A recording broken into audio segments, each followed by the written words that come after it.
What's going on? Welcome into the Matt Bernier Show, part of the In the Money Media Network. My name is Matt Bernier. You can follow me on Twitter, @Bernier_Matt. Today is Monday, February the 22nd, 2021. This is episode 54 of the podcast. However you listen, thank you for doing so. Many ways for you to find the program, whether you are an audio-only listener over on Apple Podcasts, Spotify, SoundCloud, InTheMoneyPodcast.com. So many different ways to find this show along with all the other shows created and put out in conjunction with In the Money Media. However you listen to them, please rate, review, and subscribe. And if you're over on YouTube, you watch along with this thing. All you need to do, search bar, Matt Bernier Show. You get this episode along with the 53 prior. For this week's show, it could be a little bit shorter in duration, but to me, it was the most fun I've had in quite some time. With the postponement of the Oaklawn races from this past weekend, we're a little bit light on Derby sort of things as far as new news is concerned or new opinions. You've heard my opinions on all of these horses that we've seen so far. And yes, the Saudi Cup, I'll dive into that here momentarily, but I thought it was a good opportunity to do something that I haven't done since this show was rebooted. And typically we do the Friday feature where a viewer or a listener is invited on to handicap a race, the contest race for the week. For what it's worth, this week it won't be the Friday feature, it'll be the Thursday feature. But there's somebody who I wanted to get on because, he's just one of my buddies, and he's someone who has done a great deal for me. He's helped me professionally in a pretty massive way throughout my career. And it's a little bit of a reunion of sorts. Those of you who remember back when I was working with the Racing Form, my partner in crime, Dan Illman, is going to be the guest here for episode 54. We're going to dive into the Saudi Cup. We'll dive into Derby races and prospects, horses to keep an eye on going forward, what Illman thinks of many of these runners, and you're going to get a fair bit of baseball as well. So if you're not a diehard baseball fan, maybe you can pick and choose through. The beauty of the podcast, you can just go 15 seconds at a time and clip through them. Or if you're on YouTube, you can just scrub through with a little piece there. But yeah, we'll talk a little bit about baseball coming up as well. So it was a great time chatting with Illman, and I wonder, he seems to be up for it, so this may end up being a feature going forward every 5-6 weeks to have Illman on and sort of dissect things and a little bit of a throwback to the times when I used to work for the three-letter company down there in New York. But good to have Illman along. Before we get to the segment with Dan Illman, my thoughts on the Saudi Cup. A really interesting race, and I'm as guilty as anyone of looking at it saying, our American horses are just too good. I thought it could be as simple as a two-speed exacta.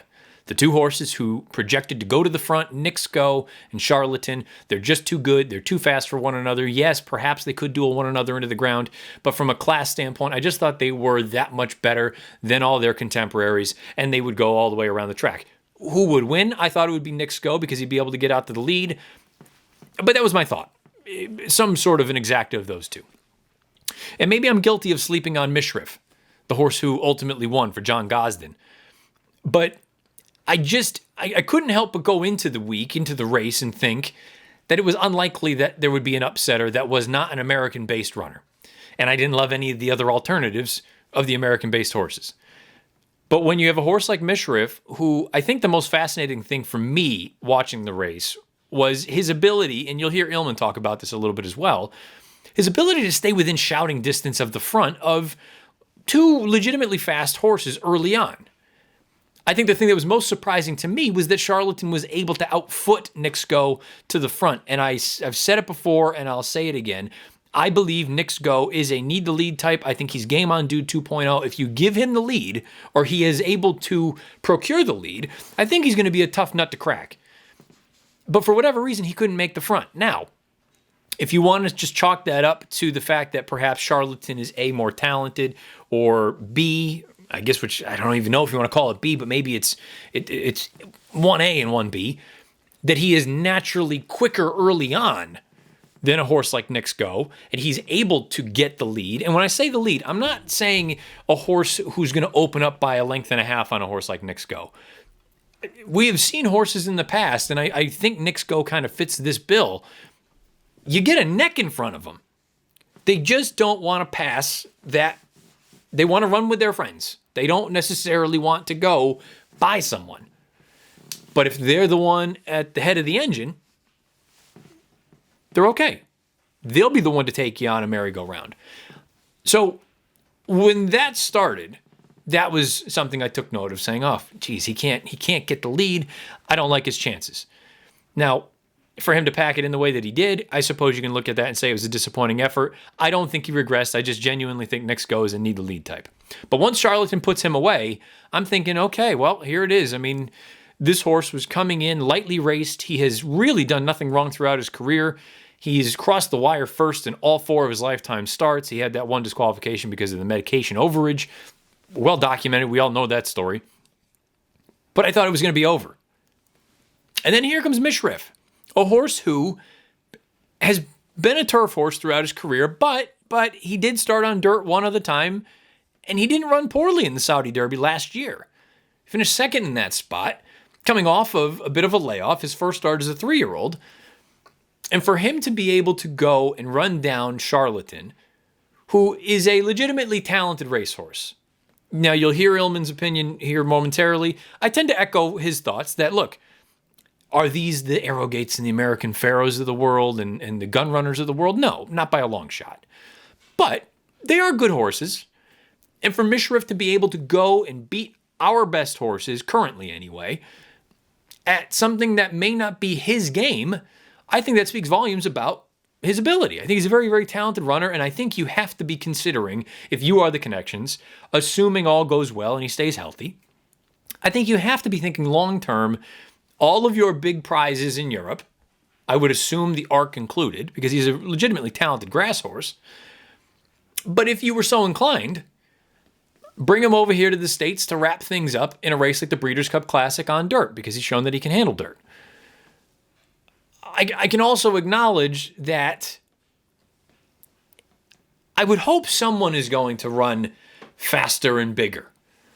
And what I mean by that is just purely from a number standpoint. Now, Timeform US awarded the race a rather gaudy number. I believe it was up around 129 or 130. Nothing wrong with that at all. I mean, that equates to roughly a 110 buyer, but we have seen faster races in recent memory, and perhaps I'm a little bit of a prisoner of, not prisoner of the moment, but sort of getting caught up in what we've seen recently. We've seen some big performances over the past 4 or 5 years. Some proper speed figures, some proper performances from legitimately top-level racehorses. And it's not to say that these 3 or 4 horses that we saw comprise your top 3 or 4 are not legitimately talented. But I would like to think that maybe there's a 3-year-old that can pop up and perhaps sort of assert themselves as a horse to beat. Dan will talk about, he'll mention a name who I'm sure many of you are thinking of, an older horse who maybe will be able to assert himself as a bigger and faster sort of alternative to some of these other runners. Maybe it's a horse like Monomoy Girl, who knows? But I guess this is a long-winded way of saying I thought this was a really nice performance. I don't think it's one where I'm going to sit here and say these horses are absolutely going to be the horses that win a race like the Breeders' Cup Classic, 8 months from now. But at the same time, I could certainly see Mishriff being a logical contender in the Breeders' Cup Classic. I could certainly see Charlatan being a logical contender in the Breeders' Cup Classic. And I'm not ready to write off Next Go as a contender for the Breeders' Cup Classic. I think there are things that need to go in their favor to get to that point. And again, I'm sure some people are just going to roll their eyes and say it's silly to talk about a race that is so far in the future, that knowing horses and horse racing in the modern days, a hell of a lot can happen between now and then. But I think this is a nice performance. You also have to acknowledge it's a 1-turn mile and an eighth. Bruno DiGiulio sent me a tweet talking about how it's difficult to, kind of apples to oranges. You can't compare long stretches at a mile and an eighth, 1 turn, to the mile and a quarter, 2 turns at Del Mar. I recognize that. I understand that. But I do think there's reason to look at it and say, you should not be surprised. Put it this way. You should not be surprised if these 3 horses are 3 of the choices that first weekend in November down at Del Mar when we're talking about Breeders' Cup Classic. It would also not be a stunner if these 3 were viable contenders, but there were 1 or 2 horses who we looked at and said they're actually the horses to beat, and these 2 or 3, whether it's because of distance concerns, surface concerns, whatever, campaigns, maybe they're the 3rd, 4th, 5th choices in a race like that. As far as Charlatan goes, the distance, the way that he ran to put away Nick's go and then be able to hang on the way that he did, arguably on the worst part of the racetrack, many people sort of made their opinion known that they thought inside was not where you wanted to be. I don't know that I want to hold this race against him. This is probably as much a stamina test as he's going to encounter. A one-turn mile and an eighth. For him to be finishing the way that he did, I mean, he was well clear of third. A mile and a quarter going 2 turns, I'd like to think that it's actually going to be, it's not an apples to apples or a perfect kind of comparison, but I don't think it's out of the realm of possibility that he can get a distance like that. And with Nick's go, again, I made it clear, no sense in continuing down that path, but I think he's a horse that just absolutely needs the lead. And if you give it to him, I think he's really, really difficult to get by. If he doesn't get it, we know what the story is here. So that's my thought about the top 3 finishers in the Saudi Cup and perhaps what we see from them going forward. Let me know what your thoughts are beneath the video player on YouTube or on Twitter at Bernier_Matt. Without further ado, let's get into this week's pod with everything. Dan Illman from the Daily Racing Form is my guest. We talk about baseball, we talk about the Saudi Cup, we talk about Derby prospects and Derby preps, and we talk about the card from Laurel Park on Thursday, including the Thursday feature, Laurel's 9th race. Let's throw it to the segment with Dan Illman.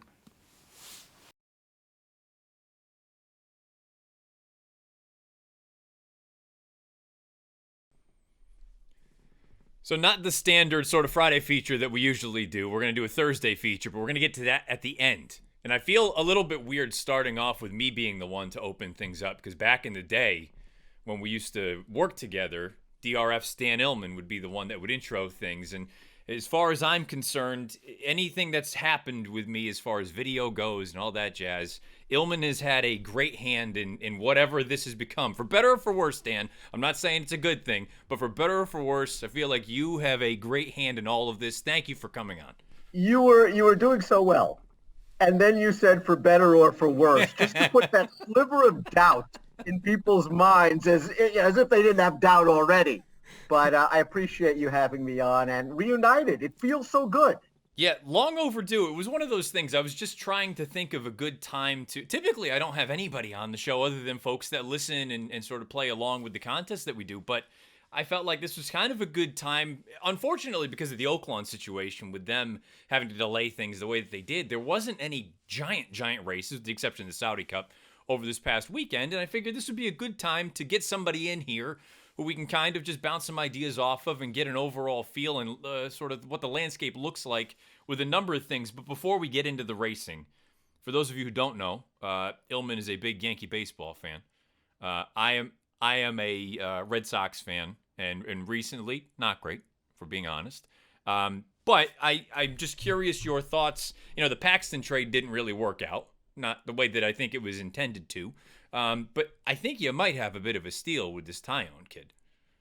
I think the Yankees have a little bit of a steal. These are the Yankees. Giancarlo Stanton, the over-under of him playing 15 games. Aaron Judge, the over-under of him playing 35 games. Gary Sanchez, the over-under of his batting average, 206. So right away, the Yankees are in trouble. I mean, is Luke Voigt really the answer at first base? I don't know. Does he turn back into a pumpkin tomorrow? Maybe. Is Gio Urshela going to turn back into a pumpkin tomorrow? Is Clint Frazier really a starting left field material? I mean, all of a sudden, we've now peeled back this onion. Can Domingo Germán stay sane? I don't know. I mean, we're looking at the Yankees, and I'm saying I have a little bit more faith in the Yankees than I do the Red Sox right now. The Red Sox are not doing very well. But, you got to rebuild. You were able to lord it over me when we were in the DRF offices. You were able to say, we've become the Yankees. We, like you put on like a Red part Sox. Of the team. We. And now I think it's starting to turn back. The world is slowly shifting back onto its true axis where the Yankees are dominant. Well, I think the other piece, too, is, and you and I talked about it all those years ago when I was still down in New York, the idea that the way the game was trending, it wasn't necessarily the most entertaining piece.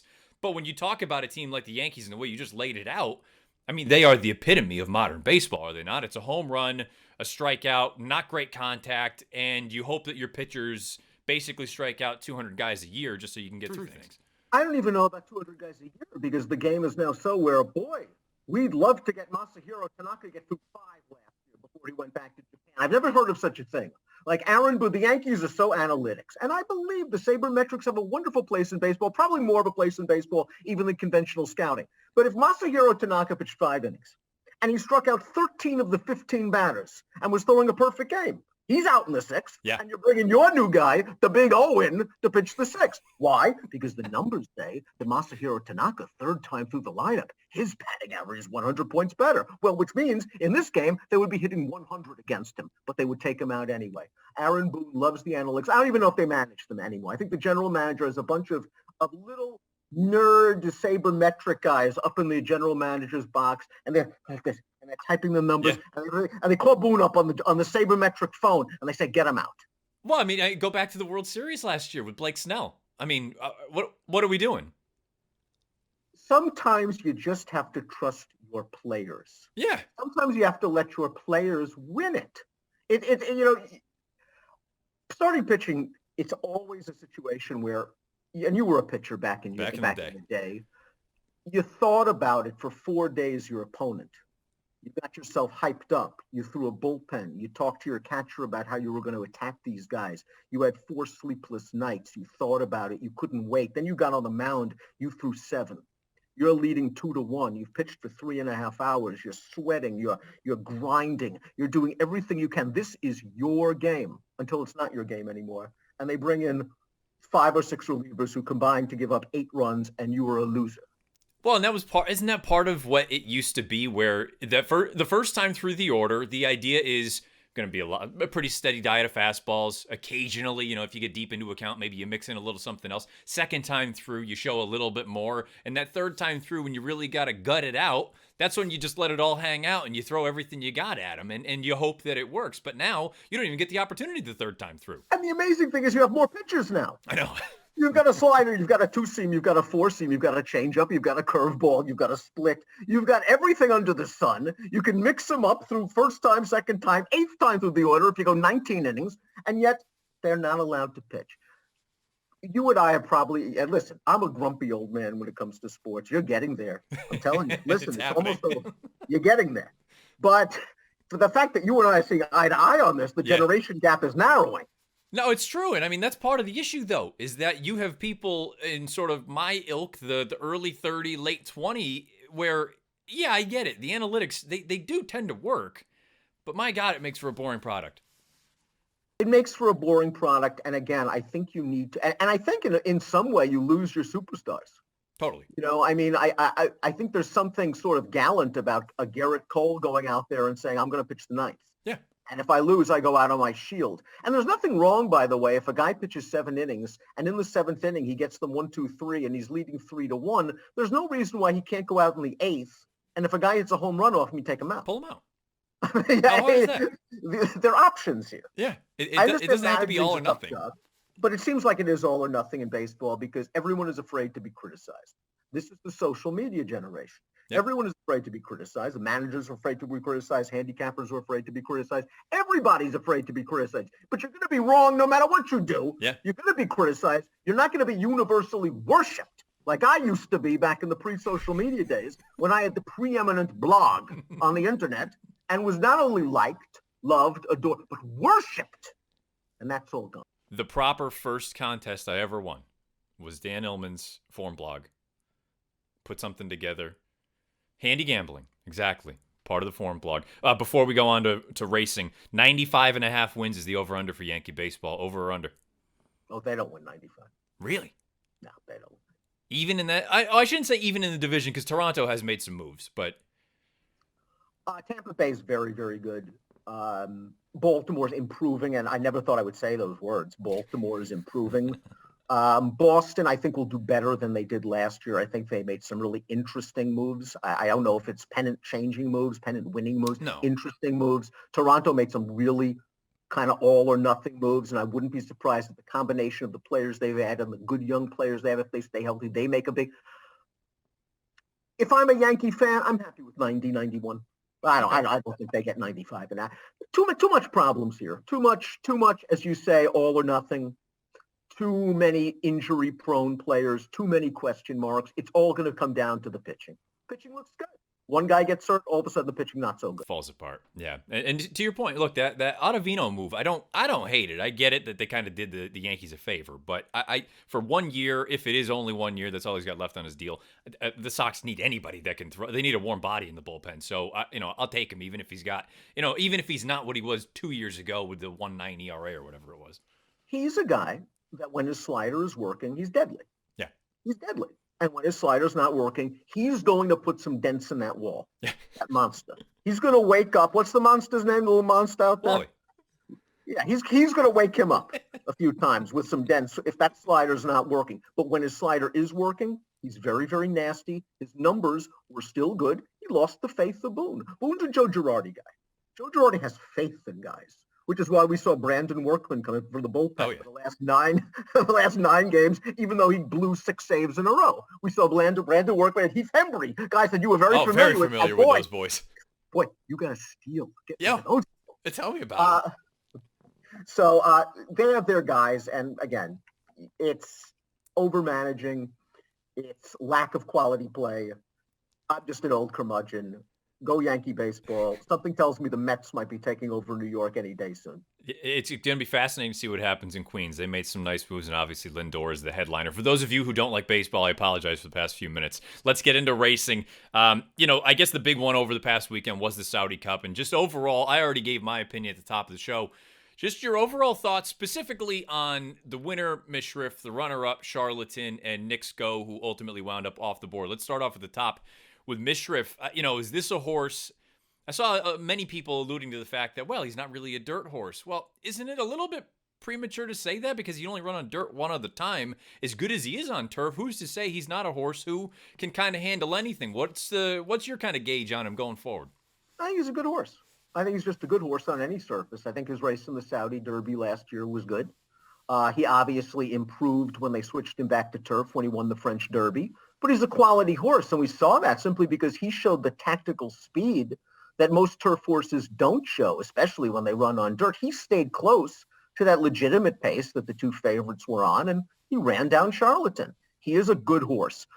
Do I think he is the bee's knees? Do I think he is the greatest horse of all time? If he comes over for the Breeders' Cup Classic, am I going to be willing to just, bow down? No. I think that he's a good horse. And I think that this race showed that our North American-based older dirt males are not very good right now. And that's no disrespect to Charlatan, who ran a fine race, obviously. He was on the pace. He put away Nick Sko. And he took a punch in the mouth probably for the first time in his career against Mishriff, and he ran well. But we look at the two favorites in this race. Charlatan, the best horse he's ever beat is Express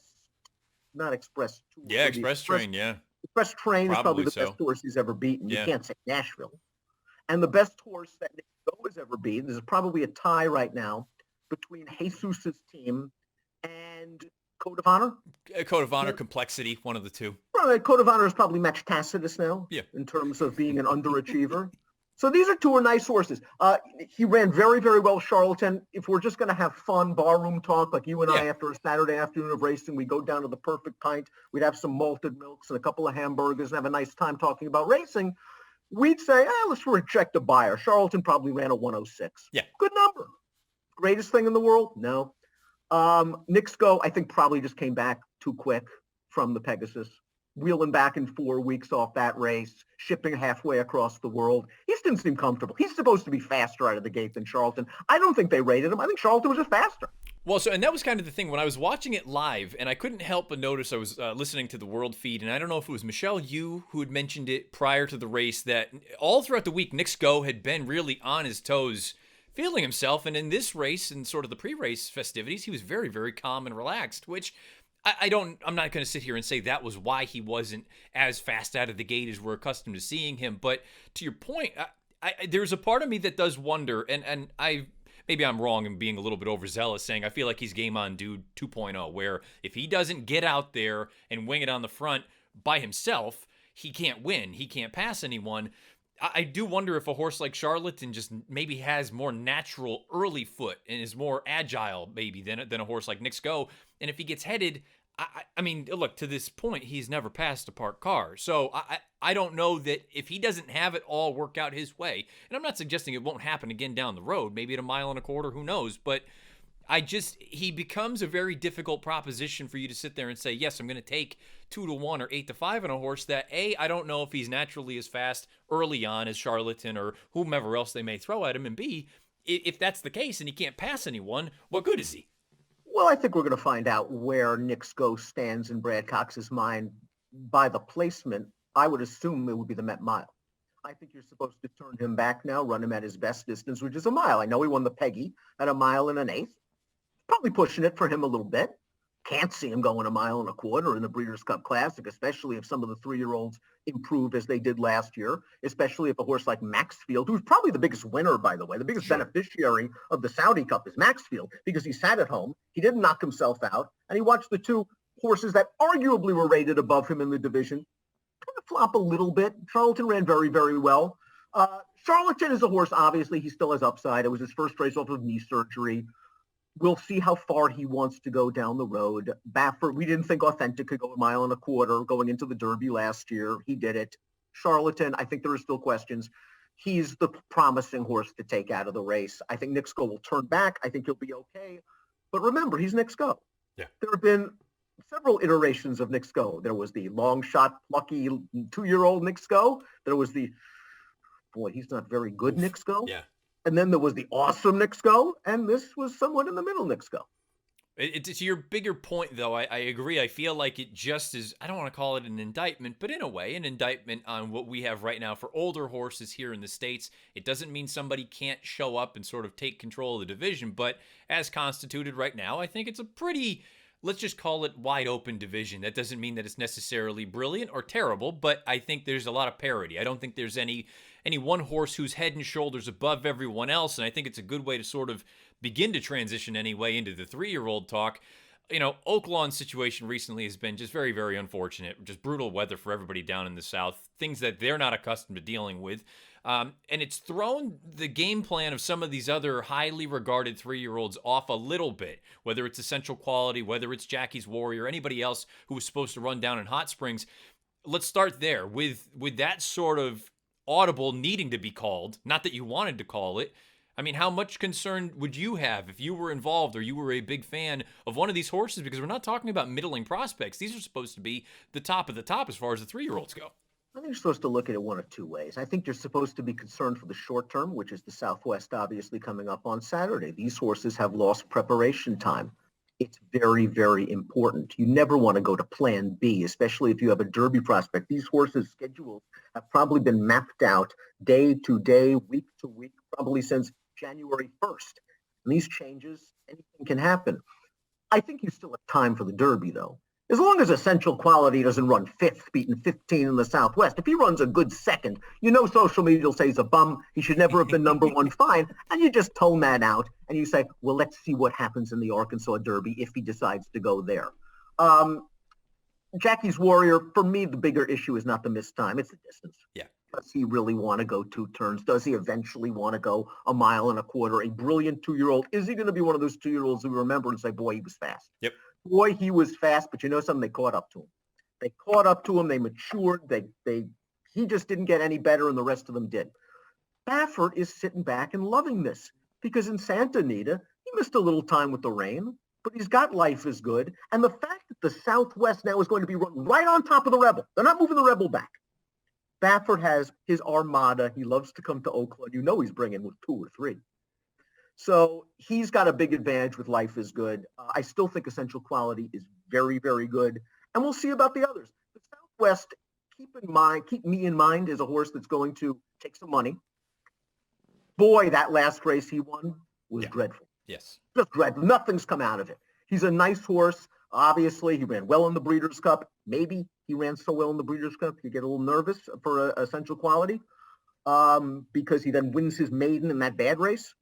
We'll learn a lot more about him coming up. But something tells me that there are a couple of horses that are going to pop up in the next few weeks that maybe we've kind of fallen under the radar and not given as much attention to as we should. Let's just kind of go rapid fire with a few names, and then if I miss someone that you're really intrigued by, feel free to throw them out there. I mean, you've mentioned Life is Good. Baffert also has Medina Spirit involved in there. Who knows about Consort Tour, whatever he ends up looking like. I believe Freedom Fighter is a horse that's going out to New York. Of those, I mean, do you see, obviously, Life is Good looks the part, I think, anyway. Reminds me a lot of Authentic for many reasons. I believe going back to that sham, I think they could have gone around again, and Medina Spirit was never going to go by. I think Life is Good. We just got a little bit goofy out there. I mean, did they feel like they are sort of that upper echelon, or do you only want to pick one or two out of there? Life is Good, definitely. Medina Spirit, I'm not sure of.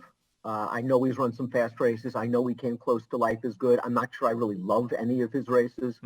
Freedom Fighter, let's see what he does in New York. I think the other one that you mentioned, that's the one. I think that's the horse that is going to stretch out. I think that Baffert's got big plans for him. He seems like he has tactical speed. He seems like he has a world of upside. That's kind of the sneaky horse from the Baffert barn that I would be watching right now. Behind Life is Good. Down in South Florida, we'll hopefully see him this weekend. Greatest honor for Shug. Many people are drawing the obvious sort of parallels to Orb from a number of years ago. Let's hope he continues on and progresses the way that Orb, unfortunately, just sort of plateaued, never got any better. Is there reason to believe that this could be another version of Orb? Or, I mean, the thing that I had a real difficult time with, and I'm curious your thoughts, going back to that most recent run in the Holy Bull, did he look good beating a bunch of bad horses? Or, yes. Okay, that's it. I mean, because that was my give me Or, because Or could be yes too. That's what's great about horse racing. What's Or? No, well, the Or was maybe that was actually a decent group, and he's just actually that much better than everybody else. Again, the likelihood of that seems kind of slim, but you never know. I was leaning more toward your side of things, saying that, you know what, I don't think he beat a very good group. He just looked good doing it. Oh, I mean, remember the horse that was favored in that race? That was a Pletcher trained maiden winner that was stretching all the way out with the hype. Yep. I think he's good. I think he's only going to get better. If you look into his pedigree, if you look at Shug McGahee, this is his MO. Horses that he trains get better with age, get better with distance. This horse has to start running fast races. You ran an 89 buyer in the Holy Bull. Okay. I'd like to see in the Fountain of Youth, where he's going to face, four or five other horses that come out of the Holy Bull, and the turf horse, Fire at Will, who could be any kind. I need to see him start running fast. But there's plenty of time, and he's got upside potential. I wonder if he doesn't start running fast, if we get suckered into the whole, it's Shug, and he's got the pedigree for 1.25 miles. But right now, he has potential. The other ones I think we know are very good. This one is good with potential. We've seen in the past that the New Orleans path can be a little bit of fool's gold, where as nice as things look, sometimes it doesn't pan out. Other times it does pan out with a horse like Gunrunner, and that's not saying that Gunrunner at that time as a 3-year-old, we knew what he would turn into. Overall thoughts, because we've had the exact same trifecta make up the two big races down there in the LeCompte and the Risen Star. Let's start with the most recent winner, Mandaloun. Overall thoughts and feelings on him, and then take it a step further with Midnight Bourbon as well as Proxy. I think the concern about those races are that there hasn't been any closing going on. Yeah. That those three horses have basically run 1, 2, 3 or 1, 2, 4 around the track in both of the preps. I think Mandaloun has upside. I like the way, obviously, he ran a fast race with the first-time blinkers. He has a nice amount of tactical speed and a really good Juddmonte pedigree. He's supposed to be a good horse. I wonder if he's being a little bit overhyped right now, simply because there just hasn't been a lot of running behind the big three down there. Mm-hmm. I think Midnight Bourbon is a very interesting horse. He's a big, good-looking sort. He's run well at Churchill Downs, but you can't deny the fact that when he won the LeCompte, it was a race where the other speeds were scratched, and he was able to just walk on the lead. And he didn't walk on the lead in the Risen Star, and he still ran pretty well. I don't know if it blew my mind, and I think Proxy right now has a couple of lengths to find. And other than that, down in the fairgrounds, we're going to have to see an allowance horse or another horse come up and do something. I have a feeling we'll see some shippers coming into the fairgrounds, and Hot Rod Charlie might be an interesting one coming in from Southern California. That'll be the test. If Hot Rod Charlie runs by these three, then we know they're no good. One other circuit specifically, but one horse specifically, I want your take on. And again, you can say the same thing I just echoed about the Louisiana trip into Louisville. Recent memory, New York path hasn't been all that strong. Well, I think a lot of it has to do with the time of year and things like that. But I've been very impressed with Chad's horse, Risk Taking. Now, I don't know if it's a combination of him beating less than stellar horses, or he's the kind of horse that you look at him, he's going to run 15 miles. Now, the question is he going to do it fast enough to beat whomever else he's going to go up against at 1.25 miles? He got a little goofy at the end of the most recent start, but I like that he really quickly sort of rewrited things and got it back on the right track, just past the wire onto his right lead. I mean, am I being suckered into a horse like this, thinking that, you know what, to this point, for him to run and finish the way that he has at Aqueduct this time of year, I think that's a little bit of a positive, but acknowledging that maybe he's running against subpar company. What are your overall thoughts on New York, but him specifically? Well, in New York, you're right. I mean, it's subpar right now, not only because of the weather, and trainers will want sunnier climes because they want to go to Oaklawn because there are no weather issues there, right? And well, we've seen what's happened. But also, I mean, it's kind of a weird schedule in New York where they run the Jerome at 9, and now they're going to run the Gotham at 8, and they're going to run the Wood Memorial back at 9. It's just sort of odd to keep horses doing it. It's almost encouraging them to skip a prep. I think the horse has potential. I don't think you can be suckered into a horse that right now is probably 25, 30 to 1, in a future book. I think he has a lot of promise in the similar way of Shug's horse. A Shug's horse is a little more professional. This horse is still learning. I think he's beaten nothing. I mean, Capo Kane went into that last race as the favorite. I think Capo Kane went into that last race with a lot of distance concerns. And I think he showed that distance was a little bit far for him. But I like the way he finished off the race. He has obviously a lot of promise. And we'll learn more in the Wood. I'm assuming that's where he's going to go. We'll see what happens there. Tampa Bay Derby this year is a race which confounds me because to be honest with you, I'm not really sure who's prepping for that race. That could be somewhat interesting. But I think the strength right now, Bamford's got the strength of Southern California. Essential Quality is a very, very good horse. And Mandaloon might be sort of the key.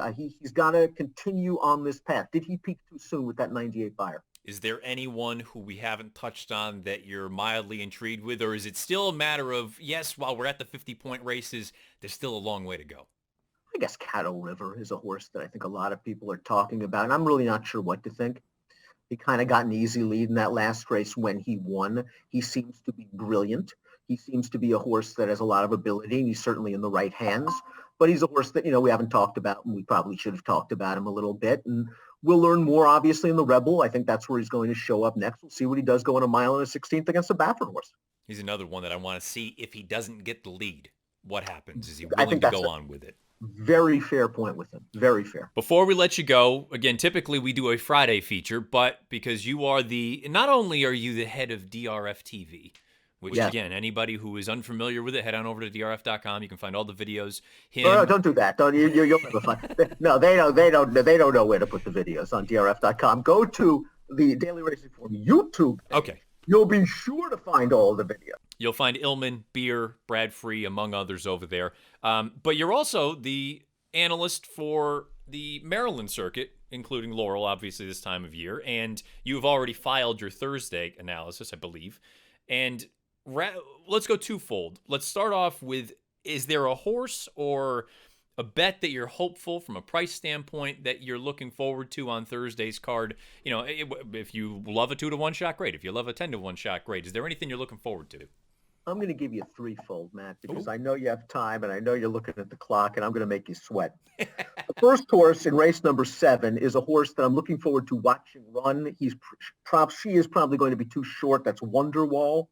Wonderwall was off the Claudio Gonzalez claim, and she won going 1 mile and a 16th by about 13 lengths. And I called up Claudio Gonzalez while he was down there with Harper's first ride for the Pegasus World Cup. And I asked him, what are you going to do with this Wonderwall? She looks really promising. And he was like, we're going to give her time. She just ran the other day. She ran big. And I was stunned that Wonderwall was then a late supplemental entry into the stakes race up there in New York. And I was like, boy, I think if they realized short field will wheel her back quick. She was bad. So they've given her time now. They're running her back in her condition. And I think if she runs the race 2 starts back, she's worse. I'm not sure I would want to bet, but she's supposed to be the most likely winner. The horse that I might want to bet is race number 2. That's Holy Saint. Holy Saint finished 5th last time out. That doesn't sound so good. Until you go into your formulator PPs, shameless plug, and you see that all 4 of the horses that finished ahead of Holy Saint came back to win their very next starts. Holy Saint's going to try to stretch out. He is no star, but he's by Go Sapper. He's from the family of Devil Is Blue. He's supposed to stretch out. He's going to get close to the pace.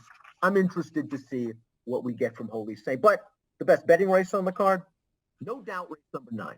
Okay. Race number 9 is a wide open event. You could make a case for 5 or 6 horses. That should be the contest race if you're going to do if I was doing handy gambling, this would be the race. Mice and Men is where I'm going to go. Third start off the layoff. Buyers going the right way. A little traffic last time out. Hung in behind 4 rivals turning in for home. I think this horse is going to be okay. That usually doesn't work well when you're hung in behind 4 rivals with nowhere to go. Not really. He had a little bit of run at the end of the race. These are horses that are in and outers. And I have to admit, Mice and Men is not a star, but is facing a field that's not full of stars. I mean, Baptize the Boy is a horse that's going to take a lot of money in this race. Baptize the Boy, I wonder, is getting a little sour, as I mentioned in the analysis. In his last 2 starts, he has thrown fits behind the starting gate. Okay. And they've loaded him into the starting gate, and he ran like he was a horse that threw a fit behind the starting gate and didn't run very well. So he's a horse you might want to be a little worried about, even though he's taking a little bit of class relief. So you heard the man. The most competitive race, or a very competitive race, is the 9th on Thursday at Laurel. We're going to do the Thursday feature, not the Friday feature this week. If you want to be involved in the show next week, you got to leave your selection beneath the video player on YouTube for the 9th at Laurel on Thursday. Illman, I appreciate the time.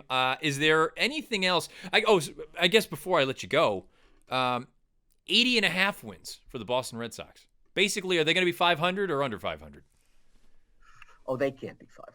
You don't think so? They'll make it interesting for you guys. They'll make it very interesting for you guys, and they'll tap out at 79 wins.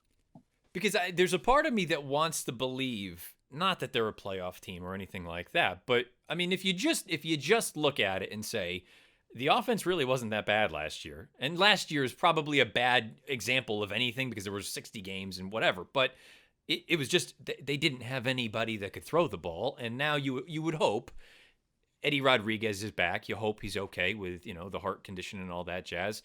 Sale, I'm not expecting him to really be back, and even if he is, it won't be until late July, early August sort of thing. I can't imagine they'd rush him back. There's no reason to. Evaldi, I mean, look, we've talked about Nathan Evaldi. It feels like for 100 years when he was with the Yankees, when you got him from Florida, and then obviously he ended up in Boston. I still would love to see them just say, cut it loose for the 9th inning.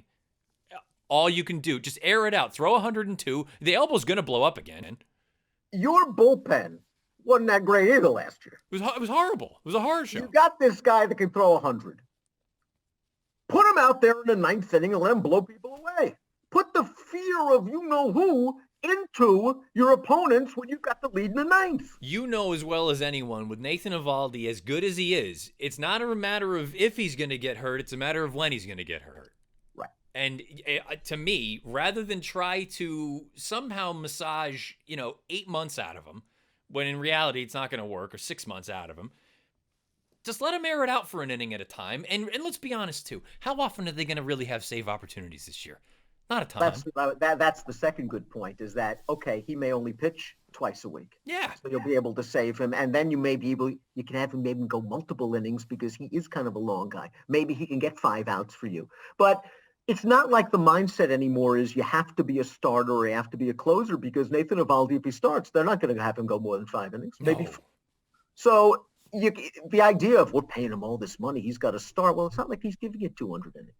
None of these guys are giving you 230 innings anymore. The last guy that did it was Felix Hernandez. His arm is like a piece of spaghetti right now. Fell off. Quite literally fell off. But let me tell you something. He's a guy that you got to have the utmost respect for. He played on lousy teams. Yeah. He threw 200 innings. He got people out. I think Baltimore signed him, or someone like that signed him there. So maybe we got a shot. Now, the other thing that drives me wild, and I know I got to let you go because you have to go record with beer and get your videos done. The thing that also is like mind-boggling to me is that there's a real scenario. Maybe this is a little bit exaggerating. They might have 80 unique lineups this year, because outside of 1 through 4 or 1 through 5, they have 4 platoon guys basically every day. So you're just going to keep mixing and matching, and that's assuming that none of the kind of core 4 or 5 don't get hurt. And we know, look, you and JD Martinez, the 2 most famous folks to graduate from Nova Southeastern, correct? Not the other way around, correct. But you know he's probably going to miss some time with a back at some point. He usually does. A couple weeks. Not the end of the world.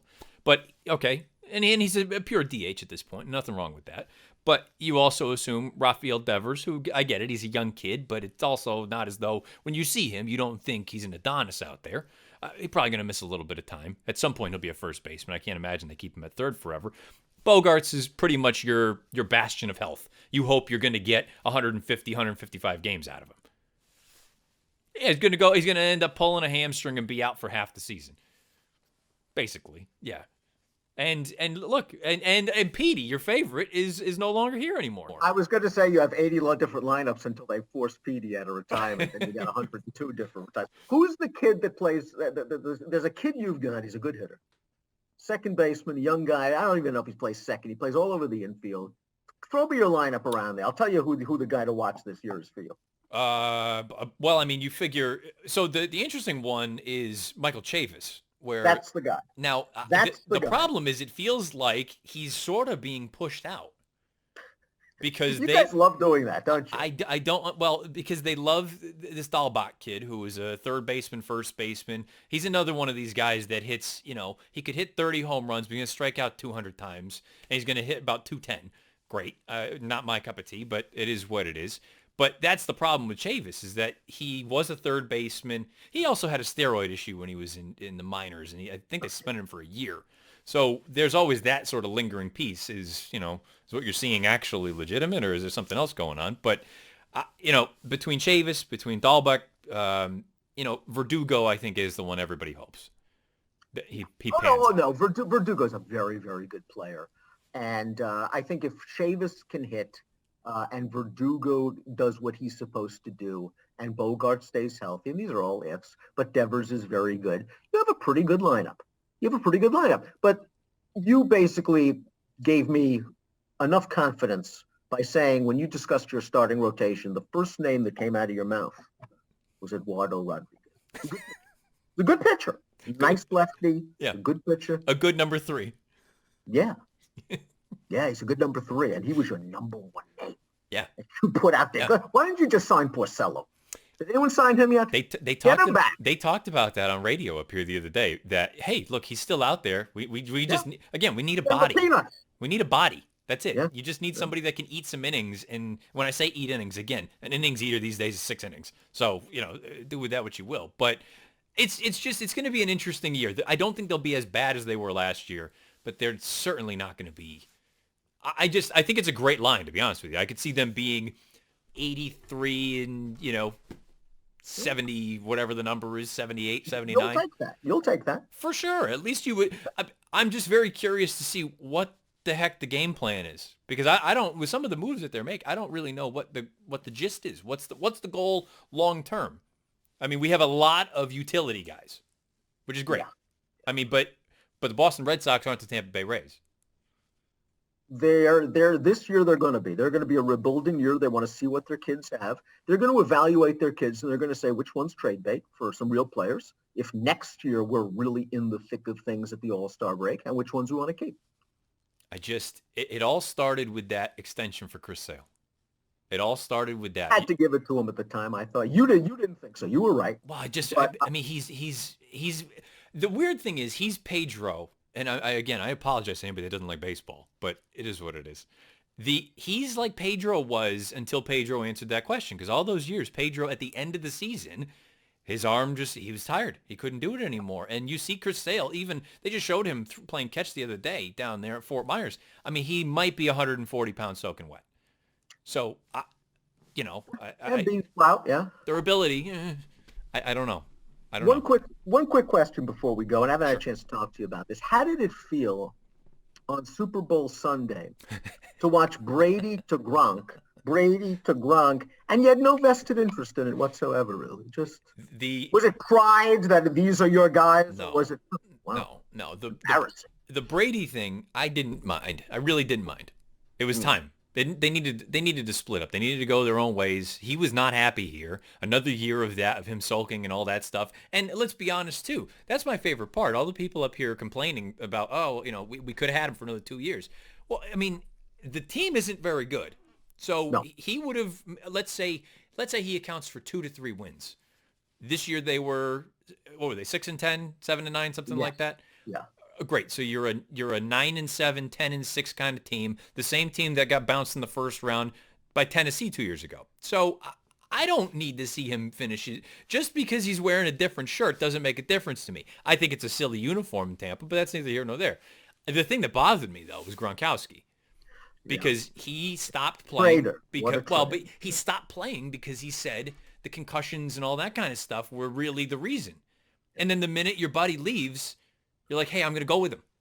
Listen, going to the WWE obviously snapped him out of those concussions, and now he's back to what he likes to do. Didn't he win a belt and then like the next day? Who doesn't win a belt? I think you and I could win a belt if we went into the WWE. If the writer said we're going to win a belt, I think he did win a belt. Yes. Illman, I'd like to do this again.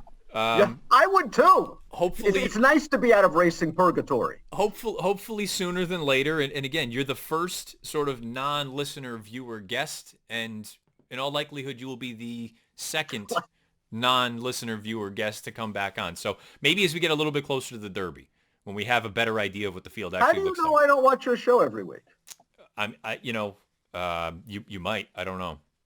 I wouldn't hold it against you if you didn't, though. I'm not saying you would, but you don't know. I will tell Beer I said hello. Tell the wife I said hello. Tell everybody down there that I said hello. Dan Illman from the Daily Racing Forum. Thank you so much, buddy. Appreciate the time.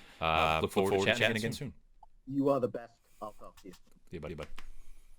Thank you to Dan Illman for giving us a little bit of time here this afternoon. Again, one of my favorite people, not just because he's one of my buddies, but he is as knowledgeable as it gets when talking about. He is one of the more astute watchers of a race, in my opinion. He's one of the folks who really got me to look for the minute details and things, and I think. He's got as good an opinion as there is out there, specifically when talking about horses, how they look, and what he thinks prospectively they could be down the road. So, again, just a wealth of information, and it helps when he's a good buddy of mine. So, appreciate Illman coming on. Hopefully we have him on again in a few weeks' time. I realize I didn't... Oh, and by the way, again, the Thursday feature this week. Thursday, not Friday. Thursday, Laurel's 9th. Answer beneath the video player on YouTube. I realized I didn't update the $500 challenge for this week. Trust me, last week, nothing really good. A couple of in-the-money finishes, but nothing spectacular. I will update that next week with another week under our belt. So if you were curious, that's where that stands. I think the bankroll is somewhere just north of $200 at this point. So we'll dive into that more in time. The good news is next Monday, we will have a fair bit to talk about. Actually, Friday night, there's a prep race that awards points for the Derby, happening at Turfway Park, something to keep an eye on. I believe it's the Battaglia Memorial. And then Saturday, we have the Fountain of Youth down at Gulfstream Park. And fingers crossed, we have everything happen at Oaklawn this weekend that we are supposed to. The track, look, they've certainly got their work cut out for them. But again, knock on wood, fingers crossed, everybody can make everything work. And everybody does so in a safe and great manner. So looking forward to being able to recap those races next Monday. We'll get back to the normal Friday feature next week, but I felt like this was a nice little departure that we had here this week. So if you are listening in your app-playing devices, whatever it may be, Apple Podcasts, Spotify, SoundCloud, InTheMoneyPodcast.com, you name it, a million ways to find it. Please rate, review, and subscribe. If you're over on YouTube, search bar Matt Bernier Show. You'll get this episode along with the 53 prior. It's another one of those where you need to subscribe. Make sure the bell icon is lit up so you get notified anytime new content is uploaded to the In the Money Media channel. You can follow me on Twitter at Bernier_Matt. Until next week, this has been episode 54 of the Matt Bernier Show. Best of luck, however you play, whatever you play, and wherever you play.